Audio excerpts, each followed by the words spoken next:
এখানে বন্ধুরা একটু বাইরে গেছিলাম, তো খিদে পেয়েছিল, তো মেয়েরাও বাসায় ছিল, তো ভাবছি যে আমি কেন একা একা খাবো, তো আমি কিনে নিয়ে আসছি খানা। এখানে দেখুন এই যে খাবারগুলো কিনে নিয়ে আসছি, তা হালাল চাইনিজ আর কি। এটা চিকেন ব্রেস্ট ফ্রাই, এই যে এখানে অনেক দিচ্ছে, মাত্র কত 12 পিস হবে, আরো বেশি হবে, আমি খেয়ে ফেলছি একটু।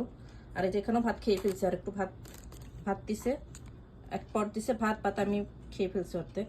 তো এটার সাথে এভাবে আমরা করে একটু করে খায়, আর এক প্লেট চিকেন খায় এরকম।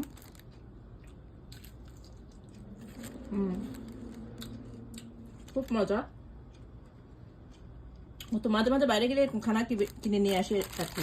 বাসা থেকে তো মানে বাসায় এসে রান্না করার ধৈর্য থাকে না,